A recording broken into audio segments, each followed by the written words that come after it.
Bonjour, Bruno Labidoire, Société Informatica. Je vous remercie d'être présent aujourd'hui pour tous ces ateliers et notamment l'atelier Big Data. Informatica, c'est un éditeur logiciel qui est présent, qui est centré sur la donnée. Donc c'est intégration de données, qualité de données, gestion des référentiels. Tous ces éléments-là vont être gérés par une suite logicielle fournie à nos clients et à nos intégrateurs pour réaliser de façon optimisée tous ces travaux. Au niveau du Big Data, effectivement, c'est quelquefois un peu flou, mais pour nous aussi, c'est relativement clair. Nous avons une base de clients installée, existante, très importante, avec de la donnée classique, donc des SGBDR, des fichiers VESAM, tout un ensemble d'informations riches que la société a capturées tout au long des années. Et ça constitue déjà un volume extrêmement important qui doit être bien souvent rassemblé pour permettre de faire des analyses qui jusque-là étaient impossibles. Et bien évidemment, on va trouver en plus tout ce qui concerne les données d'interaction.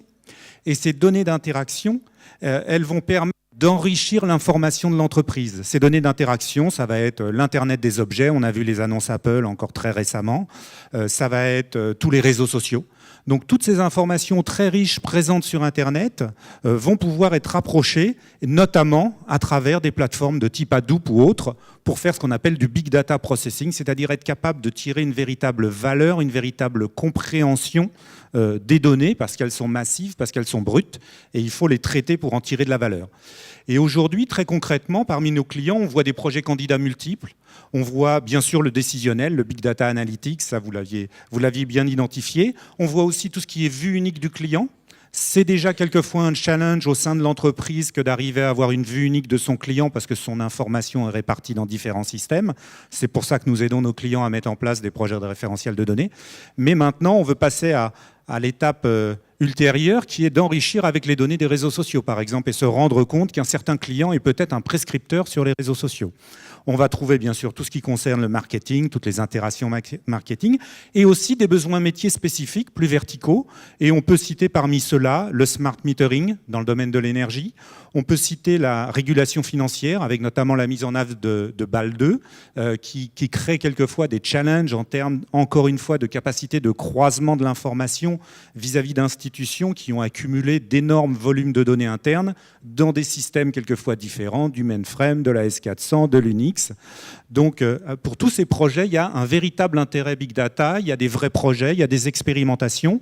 Et nous accompagnons nos clients dans tous ces projets en assurant l'intégration des données multiples, en assurant leur croisement, leur qualité, leur unicité. Et notamment dans le décisionnel, où on a travaillé pendant une vingtaine d'années maintenant, on voit bien les challenges qui sont récurrents. Trop de temps pour faire de nouveaux rapports, trop d'itérations avec l'informatique. Aujourd'hui, le métier veut ces données très vite et il veut pouvoir avoir ces données sur de nouveaux éléments. Et il n'est pas question d'attendre une mise à jour du format du data warehouse pour pouvoir commencer à faire un indicateur. Donc du coup, aujourd'hui, on passe d'une attente des métiers, des projets de 3 à 6 mois, vers des attentes de l'ordre de quelques semaines à quelques jours pour arriver à réagir. Et c'est vraiment un changement de paradigme. Et aujourd'hui, la logique, ça va être de dire, je prends toutes mes données disponibles, je les mets dans un gisement Big Data, et ensuite, je vais me poser la question de leur exploitation et de quel indicateur je désire, parce que je sais que les métiers feront évoluer leurs besoins, et le fait d'avoir toutes les données en ligne me permettra de leur répondre. Donc effectivement, c'est ce qui est attendu. Et pour donner un exemple tout à fait concret chez un de nos clients qui est eHarmony aux États-Unis, qui s'appelle eDarling en France d'ailleurs, le nom est différent, on a collaboré à un projet de stockage sous Hadoop à des fins marketing avec des solutions partenaires type MicroStrategy et Netezza, et où on assure l'ensemble de la problématique d'intégration de données, de qualité, de gestion des doublons, de référentiels, etc. Et vraiment de façon optimisée, parce que l'un des petit défaut éventuel des solutions Big Data, c'est que ça peut être un peu technique, il faut peut-être du développement Java, et que ça va aller à l'encontre de la rapidité. Donc là, on offre une solution pour en plus gommer ces éventuelles difficultés techniques. Bruno, vous mentionnez de nombreux projets candidats, et parmi eux, la vue unique du client. Pouvez-vous approfondir l'apport du Big Data dans ce contexte ? Oui, tout à fait. Donc, une vue unique du client, au départ, on imagine bien, c'est d'abord sur les données de l'entreprise. On a déjà beaucoup d'infos sur le client. Donc, il faut déjà avoir sa vue unique intra-entreprise. Mais maintenant, ce que nous demandent nos clients, c'est d'être capable de l'élargir en y ajoutant toutes les informations externes, qui peuvent être des sociétés spécialisées d'enrichissement de l'information, type Dun & Bradstreet et d'autres, mais aussi les réseaux sociaux, qui vont permettre de beaucoup mieux comprendre le client, ses habitudes d'achat, ses besoins, ses commentaires sur les produits. Donc, ces projets sont vraiment impactés au titre de toute cette masse d'informations qu'on peut croiser avec l'information existante de l'entreprise. Merci. Merci Bravo. beaucoup. Merci.